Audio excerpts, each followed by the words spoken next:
This morning there was a Fortnite and Disney presentation where they showed us a huge ton of content on the next season. Superhero powers, upcoming island changes, a new battle pass, and the absolute Dr. Doom who is preparing to take over all of Null Reality.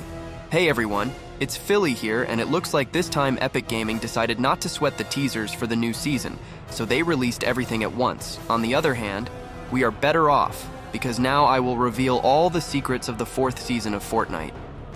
Get your popcorn and make yourself comfortable, and here we go. And so, first of all, I suggest that everyone who liked the trailer of the new season put your super heroic or super villainic likes under the video. Now, there's no doubt about it. It was Dr. Doom under the Wanderer's hood all along. In the trailer for the new season, he completely consumes the power of Pandora's box, which means the Islanders are in for a rough ride. And it looks like we're in for the most epic fight against evil we haven't seen since Season 4, Chapter 2. Back then, the loopers and superheroes of the Marvel Universe united against the threat of Galactus, but this time the threat is much more dangerous. Apparently, Epic Games decided to screen the strongest version of Dr. Doom, which is even more powerful than the god form of Emperor Doom. And just to see how powerful this type is, in one of the comics, Doom ripped out Thanos' spine literally at the snap of a finger. So Megalodon is clearly not even close.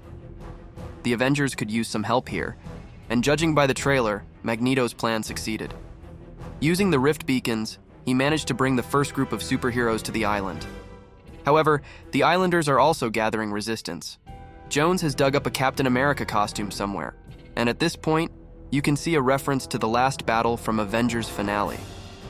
In general, the overall gathering of heroes turned out to be very epic.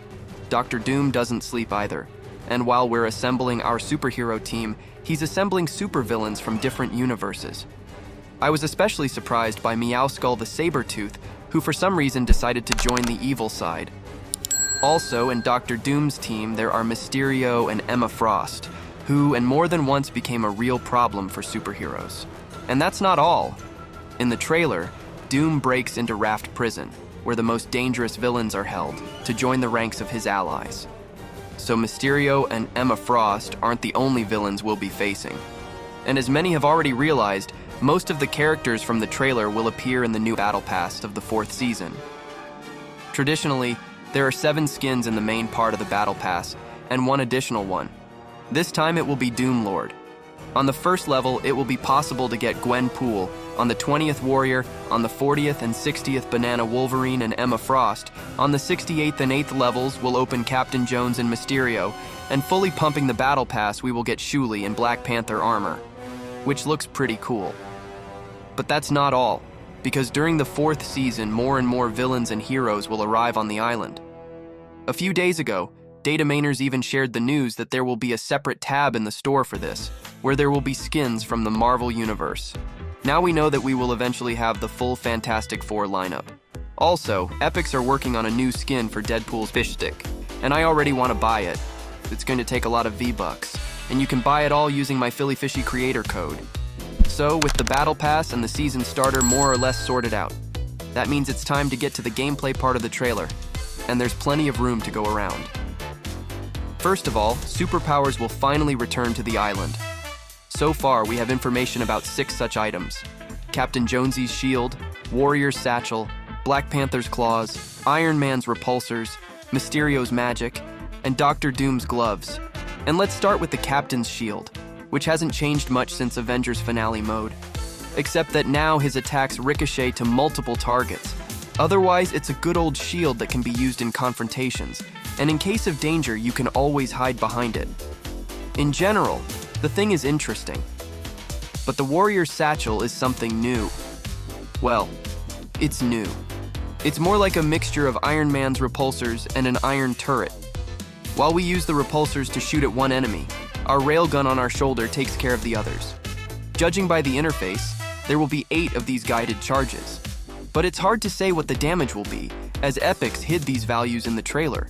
But the most important thing is that with the help of the Warrior's satchel, you can fly. Which means it's not only a pretty good weapon, but also a pretty good movement.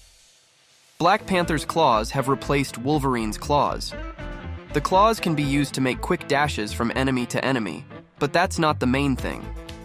By dealing damage to the enemy, the kinetic energy scale will gradually fill up, which can be spent on an enhanced strike. We've already seen something similar with Black Panther's ability from Season 14. Iron Man's repulsors have also received a slight change. If before it was possible to launch only a beam that inflicted a huge amount of damage, now the main focus is on fast and sharp attacks. In addition, you can see that the gameplay of the gloves itself has become much more fluid. You can see that Epics have gone hard on the animation to make flying feel more alive. Also, with the help of repulsors, you can now fall on the head of your opponents. Apparently, Icarus's wings and Metallica's guitar liked it so much that Epics put it in themselves. And the ability of Mysterio is not so easy to notice, but judging by the trailer, we can say that with its help, we can create clones and go into Invis. It's a mixture of Dr. Sloan's ult and Predator's disguise. It's still hard to talk about its effectiveness, because bots are unlikely to fool normal players. So it all depends on their survivability and damage, but in general, it looks quite interesting. Well, and without the power of the main villain.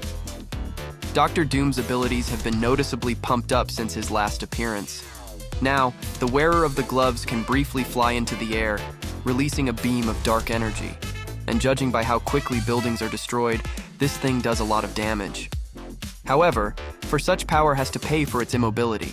So while we cast spells, we become a very juicy target for some sniper. In fact, it's like Zeus's lightning bolts, which although they destroyed all living things, often became super useless because their wielder was simply killed while he was in the air. And I'm almost 100% sure that these are not all mythical abilities that will appear this season. A lot of Navy Arnek olds will remember that a lot of hero powers in Season 14 didn't appear right away either, so we'll get a couple of abilities during the Season 2, and they may be dumped in the next few days. It's hard to say about guns and Lutpull yet, but in the trailer we could definitely see that Stark Industries' energy rifle will return to the island. It is held by Hope, who has also been transformed. Apparently, she and Jones have decided to make it to the end of the chapter to get the last V-Bucks from us. In addition, there will appear the double machine guns promised by the insiders. Interestingly enough, each gun will have its own ammo. So we will have a choice, either increased accuracy when firing from one gun, or increased damage but less accuracy when firing from two guns at once. And so, we're done with the gameplay part, so it's time to move on to the main changes on the island. Here, I'll rather make my assumptions, based on those that can be seen in the trailer. So far, we know about the main three locations: Dr. Doom's castle, Latveria, and Raft Prison. These are likely to be the main major changes, because if you think back, there were only 3 locations at the start of this Season 2. Whether that's bad or good, it's hard to say. Let's hope that in this way, Epics have given more time and effort to detailing each location and changing the map as the season progresses. So let's start with Dr. Doom's castle. In fact, this is the largest location that will appear on the island. And judging by the landscape, it will be located in the place of classy courts. But I'm confused by a huge chimney with some strange smoke coming out of it. Apparently it will play its role by the end of the season. The castle itself is made according to all the laws of Dr. Doom: gothic, gloomy, atmospheric. I'm sure there are a lot of references scattered there, which we will study already on the release. The second largest location is Raft Prison. It may well take the place of Pleasant Piazza on the west side of the island. I don't know about you, but to me the new location gives off the administration vibe from Season 13.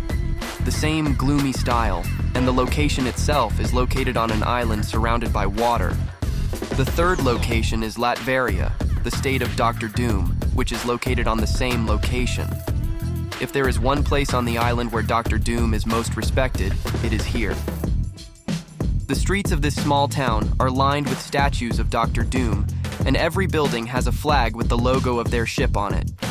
If you don't pay attention to the fact that here live only villains who are ready to do anything to establish the power of Doom, the location turned out to be very cozy. But the most interesting thing is that in the trailer, there was a part of Galactus's head. Clearly you shouldn't expect it, but as a nice reminder of Marvel's last season. Also in the 4th season, the train will return to the game. The wasteland itself will not go anywhere, and will remain a full-fledged biome. However, what will happen to the location of the raiders? We will find out at the release because in the trailer, they did not appear. But it looks like Megalodon and company will have to look for a new place. Overall, the season promises to be super. The locations look stylish and the weapons look strong. If you want to stay tuned for more news on the next season, then hit the bell, subscribe, and give it a like. Also, don't forget about my creator code. And that was Philly. Bye-bye.